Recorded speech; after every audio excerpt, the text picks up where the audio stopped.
Bismillah. Assalamualaikum warahmatullahi wabarakatuh.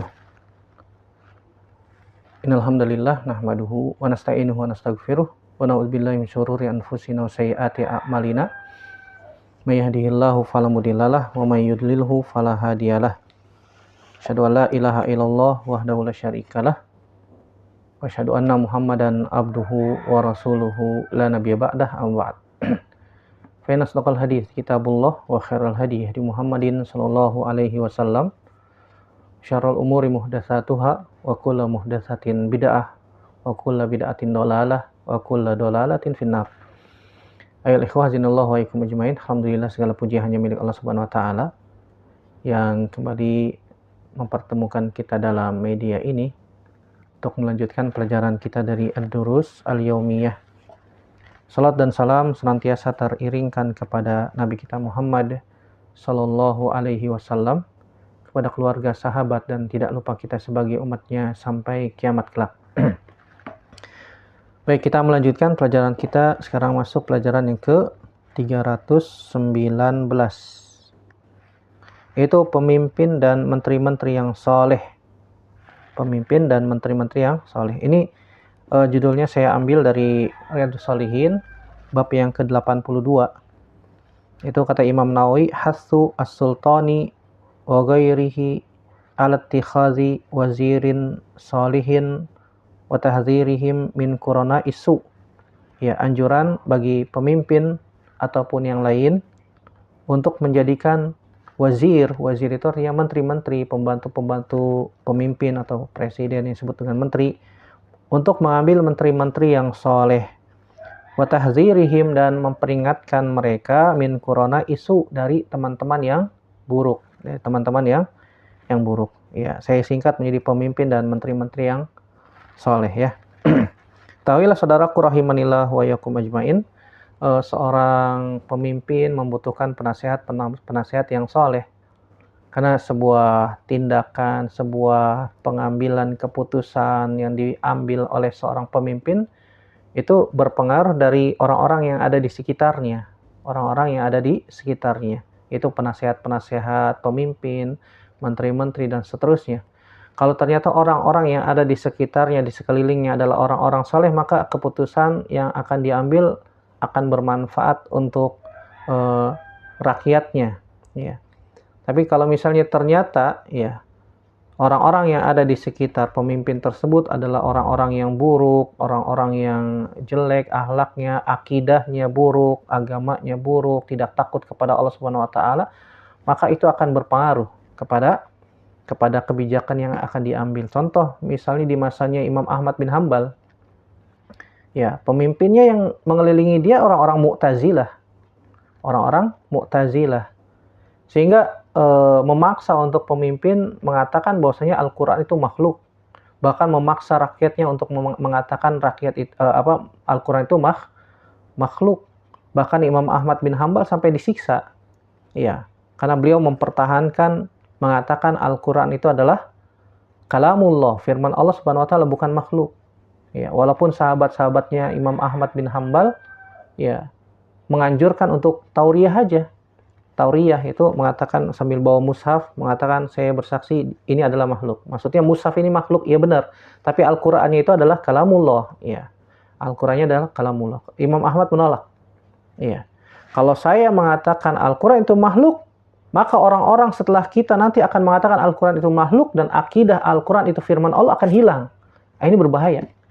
Makanya Imam Ahmad mempertahankan mengatakan Al-Qur'an itu adalah firman Allah Subhanahu wa taala, kalamullah, firman Allah Subhanahu wa taala, bukan makhluk.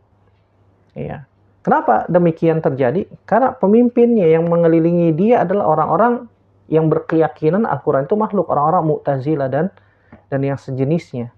Sehingga akan berpengaruh kepada rakyat. Ya, sampai Allah Subhanahu wa taala ganti pemimpinnya pada waktu itu dengan pemimpin yang cinta kepada ulama, dekat dengan ulama, cinta dengan ilmu, ya, yang berpemahaman dengan pemahaman yang benar, akidahnya lurus, yang mengatakan Al-Quran adalah firman Allah, kalamullah, bukan makhluk. Akhirnya Imam Ahmad bin Hanbal dibebaskan kembali. Ya, ini menunjukkan bahwasanya seorang pemimpin, keputusan yang diambil, kebijakan-kebijakannya itu berpengaruh dari orang-orang yang ada di sekitarnya, yaitu menteri-menteri, penasehat-penasehat yang ada di sekitar pemimpin tersebut. Makanya Imam An-Nawawi membawakan judul ini dalam Riyadhus Shalihin di bab yang ke-82 dan membawakan beberapa dalil, dan kita akan bacakan dalil-dalil yang dibawakan oleh Imam Nawawi rahimahullahu taala. Bahwasanya ya pemimpin-pemimpin yang baik ya tentu saja akan memilih menteri-menteri yang baik, menteri-menteri yang soleh, yang takut kepada Allah Subhanahu wa taala, sehingga kebijakan yang diambil pun ya merupakan kebijakan-kebijakan, keputusan-keputusan yang bermanfaat. Ya, paling tidak mudorotnya lebih kecil ya dibandingkan dibandingkan dengan orang yang ada sekitarnya adalah orang yang buruk. Bisa jadi mudorotnya lebih besar, bisa jadi lebih besar. Kita akan bacakan beberapa dalil. Di antara yang pertama dari Al-Qur'an, firman Allah Subhanahu wa taala dalam surat Az-Zukhruf ayat 67. Ya, surat Az-Zukhruf ayat 67. Allah Subhanahu wa taala berfirman, Al-akhillau yawma idzin ba'duhum li ba'din aduwwun illal muttaqin. Al-akhilla itu artinya teman dekat, khullah, teman dekat. Ya, teman dekat, teman-teman dekat itu nanti pada hari kiamat antara satu dengan yang lain menjadi musuh. Dulu di dunia teman dekat. Ya, ada orang berteman karena harta. Kalau ada harta, ya dipuja, ya dideketin. Tapi kalau tidak ada harta, ya ditendang, ditinggalkan. Subhanallah. Berarti ini teman-teman yang orientasinya dunia. Ya, kalau ada teman-teman yang seperti itu, ya tinggalkan saja. Karena mementingkan dunia saja. Kalau kita sedang banyak duit, sedang dalam keadaan mapan, lapang, dia mendekat. Ya. Tapi kalau kita sedang terpuruk, jatuh, sulit, berat, dia malah menjauh. Ya. Berbeda dengan orang-orang, teman-teman yang orientasinya akhirat. Ya. Teman-teman yang orientasinya akhirat, walaupun kita lapang, kita sempit, dia senantiasa dekat dengan kita dan membantu kita, mengingatkan kepada Allah Subhanahu wa taala. Ya, Allah Subhanahu wa taala mengabarkan di dalam ayat ini bahwasanya al-khullah itu teman dekat nanti pada hari kiamat akan menjadi musuh kecuali orang-orang yang bertakwa. Ya, dalam ayat ini terdapat tanbih, kata Syekh Salim bin Eid Al-Hilali hafizahul taala dalam Bahjatun Nazirin. Beliau mengatakan wa fi hadza tanbih liyahris al-abdu ala musahabatil atqiya wa mujalasatil abrar wa murafaqatul akhyar. Dalam ayat ini merupakan tanbih, ya, peringatan agar kita bersemangat untuk mencari teman-teman yang bertakwa, teman-teman yang soleh, duduk bersama orang-orang yang baik, ya, orang-orang pilihan yang takut kepada Allah Subhanahu wa taala, yang selalu mengingatkan kepada akhirat, ya. Ini teman yang baik. Fa innal mar'a ala dini khalilihi falyanzur ahadukum man yukhalil. Sungguhnya teman itu tergantung agama, ya. Seseorang itu agamanya tergantung teman dekatnya. Seseorang itu tergantung agama teman dekatnya, khalilnya. Kalau agamanya baik, maka temannya juga akan baik. Tapi kalau ternyata temannya buruk, maka juga akan tertular. Falyanzur ahadukum man yukhalil, maka hendaknya dia melihat kepada siapa saja dia berteman. Li'anna kulla qarinin bil muqarin yaqtadi. Karena seseorang ketika berteman maka akan mengambil contoh, menjadikan panutan teman dekatnya. Ya, al-akhilla yauma idzin ba'duhum li ba'din aduwwun illal muttaqin. Ya, bahwasanya teman-teman dekat di dunia karena orientasi dunia, maka nanti di akhirat akan menjadi musuh, saling bermusuhan antara satu dengan yang lain kecuali yang bertakwa. Dari ayat ini kita bisa ambil faidah bahwasanya ya, kita mencari teman-teman dekat yang bisa menasehati kita, takut kepada Allah Subhanahu wa taala, disiplin, amanah, jujur, ya. Begitu juga pemimpin negara, pemimpin sebuah wilayah, ataukah pemimpin di keluarga, ya, mencari teman-teman yang dekat, penasihat yang baik, ya, pasangan yang baik, ya, yang senantiasa mengingatkan kepada Allah Subhanahu wa taala. Ketika sedang lapang, ya, diingatkan kepada Allah Subhanahu wa taala. Begitu juga dalam keadaan sempit untuk senantiasa sabar. Kalau dalam keadaan lapang bersyukur, kalau dalam keadaan sempit, ya, kita bersabar. Jangan ketika kita sedang lapang, ya mendekat, merapat, dan seterusnya. Ketika kita sedang terpuruk, dia malah menjauh. Maka ini bukan teman yang baik, bukan teman yang baik. Begitu juga dari sini kita bisa ambil faidah bahwasanya orang-orang yang bertakwa, ya, mereka adalah orang-orang yang senantiasa mengingatkan kepada akhirat. Orientasinya adalah akhirat. Walaupun dunia mereka cari, tapi orientasinya yang pertama dan utama adalah akhirat. Kalau kita punya teman dekat yang bertakwa, maka pegang erat-erat, jangan lepas. Terkadang kita lupa akan hal tersebut. Ketika kita sedang lapang, ya teman-teman mendekat, kita pun ya asik ngobrol bersama mereka. Teman-teman yang soleh yang itu seperti terasingkan, terpinggirkan. Ini salah. Kita kadang-kadang tertipu ya. Kita kadang tertipu dengan bujuk rayu teman-teman yang orientasinya adalah dunia tersebut. Nasallallahu salamata wal afiyah. Kemudian dalil yang kedua yang kita akan baca itu hadis Abu Sa'id Al-Khudri dan hadis Abu Hurairah radhiyallahu anhu yang diriwayatkan oleh Imam Bukhari dalam sahihnya, hadis nomor 501. An Abi Sa'id wa Abi Hurairah radhiyallahu anhuma anna Rasulullah sallallahu alaihi wasallam qala ma ba'atsallahu min nabiyyin walastakhlafa min khalifatin illa kanat lahu bitanatun ta'muruhu bil ma'ruf wa tahudduhu alaih wa bitanatun ta'muruhu bisyarr wa tahudduhu alaih wal ma'sum man asamallahu, rawahul Bukhari.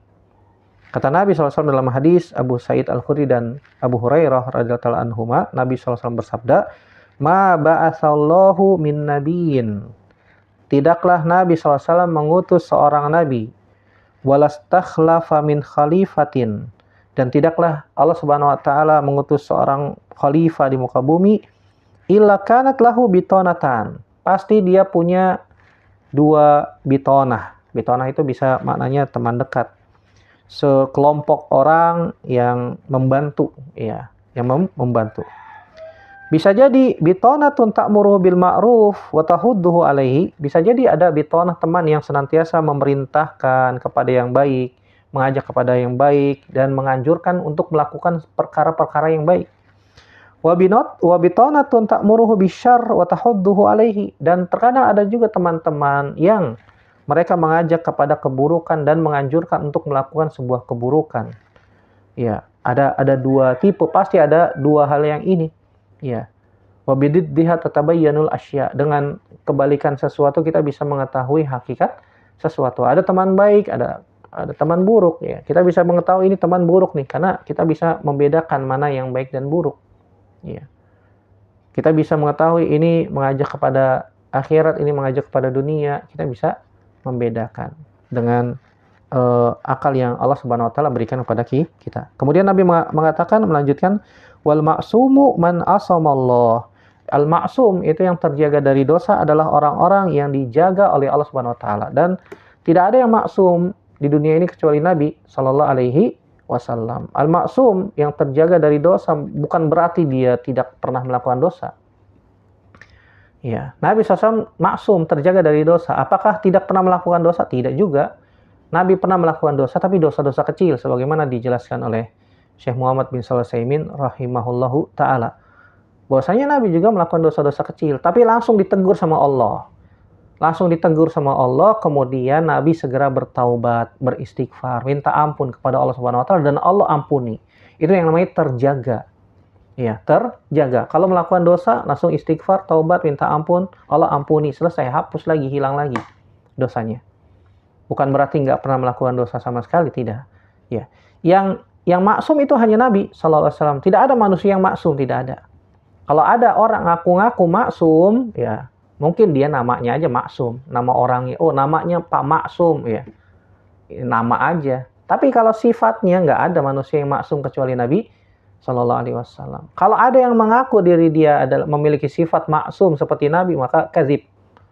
Maka dia telah dusta, maka dia telah bohong. Seperti orang-orang Rafidhah, orang-orang Syiah yang mengatakan imam-imam mereka maksum, subhanallah.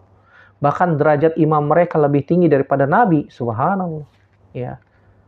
Subhanallah ya amma yasifun, maha suci Allah Subhanahu wa taala atas apa yang mereka sifatkan tersebut. Nah, ini tidak benar. Ini tidak benar. Tidak ada yang maksum kecuali Nabi sallallahu alaihi wasallam.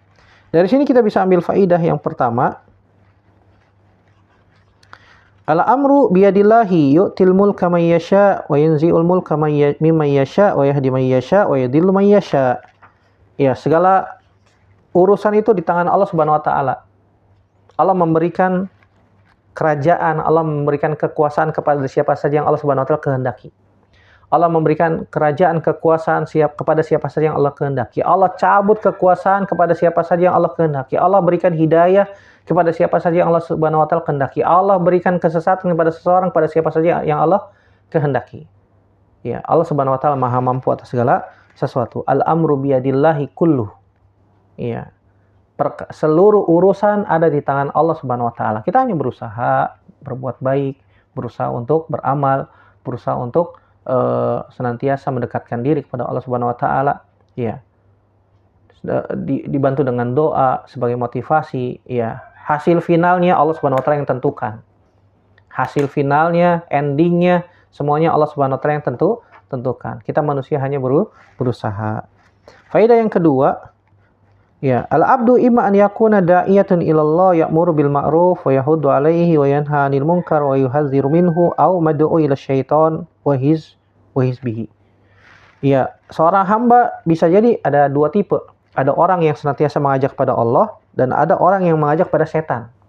Ya, itu intinya. Orang yang mengajak kepada jalan Allah Subhanahu wa taala, dia senantiasa mengajak kepada kebaikan, mencegah dari perbuatan yang buruk dan memperingatkan bahwasanya oh hati-hati itu buruk.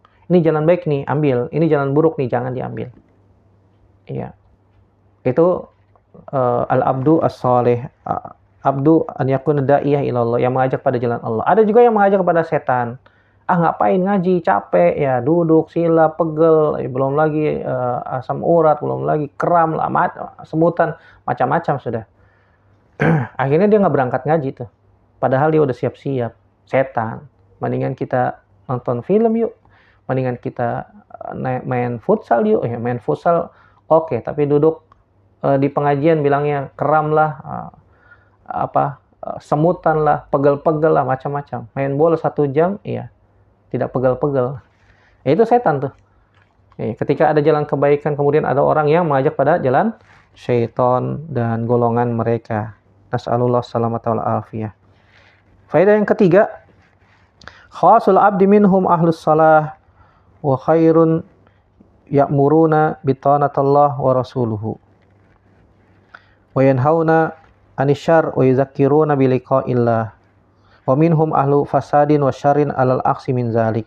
Ya, begitu juga hamba yang khusus, di antara mereka ada yang saleh mengajak kepada Allah Subhanahu wa taala dan Rasulnya. Ada juga orang-orang yang ahlul fasad wa syarr, orang-orang yang buruk yang mengajak pada jalan syaitan, sebagaimana tadi pelajaran yang kedua. Tapi yang ketiga ini lebih khusus lagi.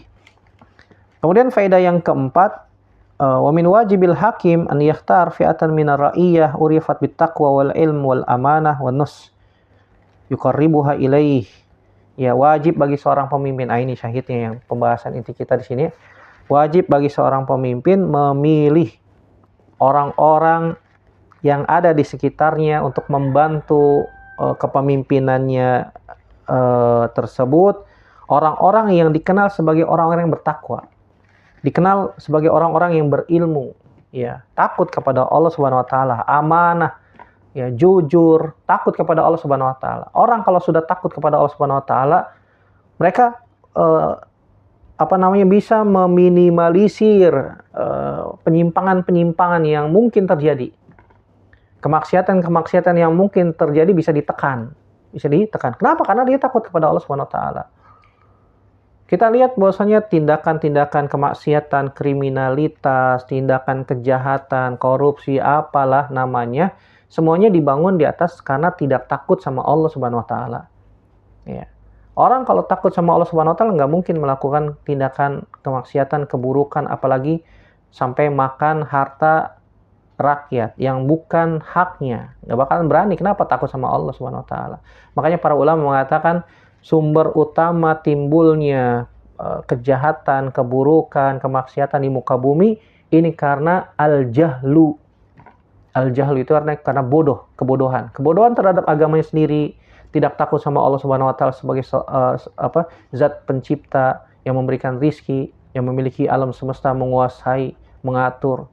Ya, Allah Subhanahu wa taala yang Maha mampu atas segala sesuatu. Tidak ada yang mungkin, tidak ada yang mustahil, tidak ada yang tidak mungkin bagi Allah Subhanahu wa taala. Allah Maha mampu atas segala sesuatu.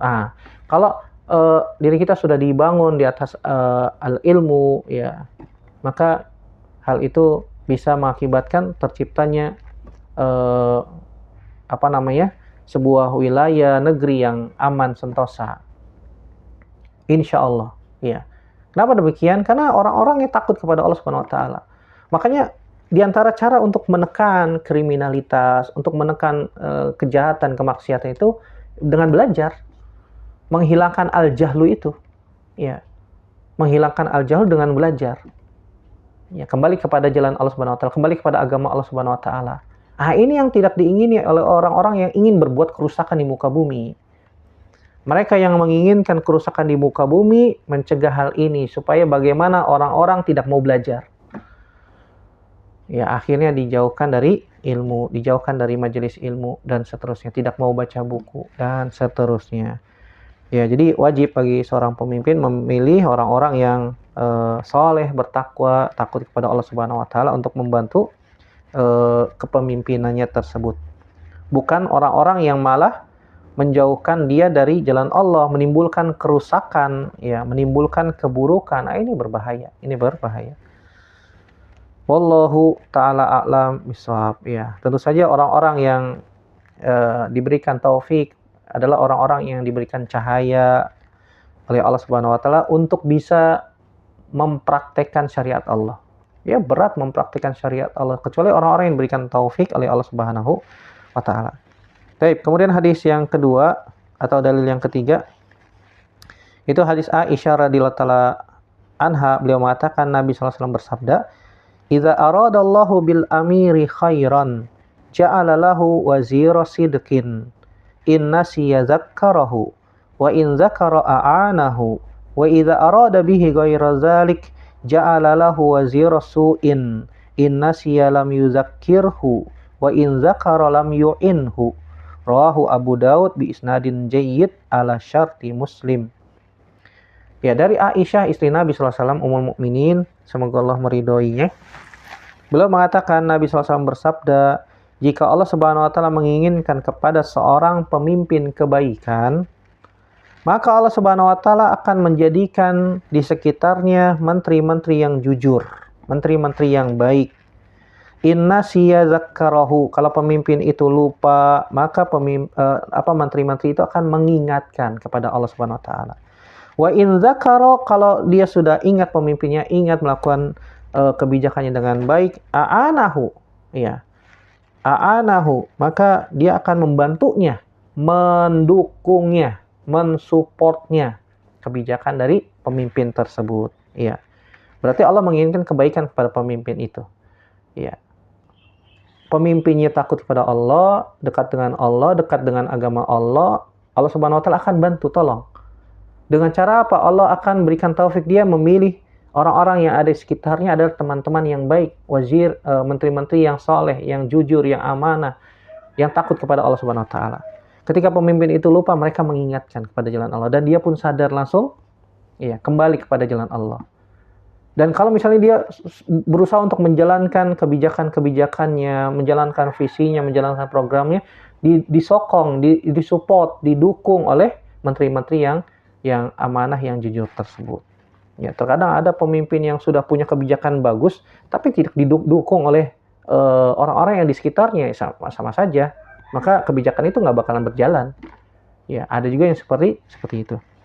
Kemudian sebaliknya kata Nabi SAW, wa idza arada bihi ghaira dzalik, kalau Allah Subhanahu wa taala menginginkan yang selain itu, maksudnya menginginkan keburukan. Karena di awal Nabi SAW mengatakan kalau Allah menginginkan kebaikan pada seorang pemimpin, maka Allah akan pilihkan orang-orang yang ada di sekitarnya adalah orang-orang soleh. Nah sebaliknya kalau Allah Subhanahu wa taala menginginkan keburukan kepada pemimpin tersebut, ja'alalahu wazira su'in. Allah akan menjadikan orang-orang yang ada di sekitarnya, menteri-menteri, penasihat-penasihat, pembantu-pembantu yang buruk. Inna siya lam yuzakkirhu. Kalau pemimpin itu lupa, ya penasihat-penasihat masa bodoh, tidak mengingatkan. Ya. Tidak mengingatkan, masa bodoh. Urus masing-masing katanya. Saya punya urusan sendiri-sendiri. Udahlah, itu masalah dia lah, subhanallah. Wa in dzakara lam yu'inhu. Kalau dia punya program, ya punya kebijakan, ya menteri-menterinya, pembantu-pembantu, penasihatnya nggak mau dukung, nggak mau support, nggak mau membantunya. Hadis ini riwayat Imam Abu Daud dengan sanad yang jayyid berdasarkan syarat Imam Muslim. Dikeluarkan oleh Imam Abu Daud dan hadis ini sahih. Dikeluarkan Imam Abu Daud nomor 2932 dan juga Imam An-Nasa'i dan sanadnya sahih. Sanadnya sahih kata Syekh Salim, isnaduhu sahih ya. Dari sini kita bisa ambil faedah. Yang pertama, wujudu fi'atin salihatin haulal hakim turshiduhu ilal khair wa tu'inhu alaihi dalilu taufiqillahi ta'ala lahu waridahu anhu. Ya. Adanya sekelompok orang di sekitar pemimpin atau hakim yang baik-baik, yang senantiasa mendukung visi misinya, yang senantiasa membantu dalam kebaikan, itu merupakan bukti, dalil Allah memberikan taufik kepada pemimpin tersebut dan Allah meridhoi kepemimpinannya. Ya. Ini menunjukkan bahwasanya Allah memberikan taufik kepada pemimpin tersebut dan Allah ridho kepadanya. Dan Allah Subhanahu wa taala akan membantunya untuk menegakkan keadilan di muka bumi. Allah akan tolong. Kalau Allah Subhanahu wa taala sudah campur tangan, Allah Subhanahu wa taala sudah tolong, akan berjalan mudah, lancar, gampang. Tapi kalau Allah Subhanahu wa taala lepas, ya sudah. Maka banyak hambatan-hambatan ya. Wal iyazubillah. Faedah yang selanjutnya, tahdzirul hukam min bitanati syarr. Fa innaha sababun lil ifsadi wat tughyan. Peringatan bagi seorang pemimpin agar jangan memilih teman-teman yang buruk. Ya, teman-teman yang punya reputasi yang buruk, ya, sudah ada catatan historisnya. Oh, ini buruk. Ya, maka jangan pilih dia, sudah. Ya, jangan dipilih. Kenapa? Karena itu bisa merupakan sebab kerusakan. Ya, munculnya pengkhianatan, macam-macam sudah. Ini karena mereka adalah orang buruk. Yang ketiga, disyariatkan memilih wazir yang jujur, ya penasehat, menteri-menteri yang jujur. Ini semoga Allah berikan taufik ya. Allahu a'lam bishawab. Kemudian yang terakhir, hadis Abu Musa al-Asy'ari radhiyallahu ta'ala anhu. Beliau mengatakan, saya pernah masuk menemui Nabi bersama 2 orang dari sepupuku, ya. Kemudian salah satu dari mereka mengatakan, wahai Rasulullah, amirna ala ba'di man wallaqallah. Ya, angkat kami, salah satu kami sebagai amir, sebagai wali, ya, wali kota atau gubernur sebuah kota. Kemudian yang lainnya juga mengatakan, wahai Rasulullah, angkatlah kami sebagai wali, sebagai kepala kota, wali kota, sebuah kota, gubernur atau apalah namanya. Wahai Rasulullah, angkatlah kami. Kemudian Nabi SAW mengatakan apa? Inna wallahi la nuwalli hadzal amala ahadan sa'alahu au ahadan harasa alaihi, muttafaqun alaihi. Ketika ada beberapa sahabat datang kepada Nabi SAW minta jabatan, wahai Rasulullah, angkatlah kami sebagai wali, wahai Rasulullah, angkatlah kami sebagai gubernur misalnya. Kata Nabi SAW apa? Inna wallahi, adapun kami demi Allah, la nuwalli hadzal amal ahadan sa'alahu. Kita tidak akan memberikan jabatan kepemimpinan kepada orang yang minta-minta kepada jabatan, subhanallah. Kalau dia minta maka nggak bakalan kita kasih. Kenapa demikian? Atau orang yang semangat mencari kepemimpinan, bahkan minta harasa alaihi, itu semangat sekali untuk mencari kepemimpinan. Kenapa? Kalau ada orang yang seperti itu, biasanya dia akan mementingkan pribadi. Ada urusan pribadi di situ. Ya. Biasanya demikian sebagaimana dikatakan oleh Syekh Salim bin Eid al-Hilali hafizahullah ta'ala. La yajuzu lil khalifah an yuwalli ahadan mansiban talabahu aw harasa alaihi lianna zalika mash'aru bi annahu yuriduhu ghaliban li naf'i nafsihi aw ashiratihi wa laysa li maslahatil ummah. Tidak boleh bagi pemimpin untuk memberikan jabatan ya pemimpin tertentu yang dia minta. Artinya kalau ada orang datang pada kita, ya, wahai pemimpin, angkatlah kami sebagai kepala ini, kepala ini. Jangan kasih. Kenapa? Biasanya kebanyakan orang yang seperti itu mementingkan dirinya sendiri. Ghaliban li naf'i nafsihi. Dia menginginkan kepentingan pribadi atau kepentingan keluarga, bukan kepentingan umat, bukan kepentingan rakyat. Ya. Biasanya begitu, biasanya. Makanya Nabi SAW mengatakan, Innallahi la nuwali hadzal amal ahadan sa'alahu au ahadan harasa alaihi. Demi Allah kita nggak bakalan kasih orang yang minta-minta jabatan atau dia tamak sekali sama jabatan. Ya. Ada apa kan begitu? Kenapa kok dia minta-minta jabatan? Kenapa kok kayaknya semangat sekali untuk mendapatkan sebuah jabatan tertentu? Nah, biasanya ada udang di balik peyek. Dia menginginkan ada kepentingan pribadi di situ, ya. Ghaliban yuridu ghaliban li naf'i nafsihi. Ya, biasanya ada kepentingan pribadi atau untuk kepentingan keluarga, bukan kepentingan umat, ya. Ini yang harus diperhatikan. Begitu juga yang bagi al-khalifah an yakhtar al-aqfa al-atqiya isti'malihim alal wilayatil amma. Ya, sepatutnya seyogyanya bagi seorang pemimpin memilih ya bawahan-bawahan orang-orang yang membantu dalam masalah ini, dalam masalah untuk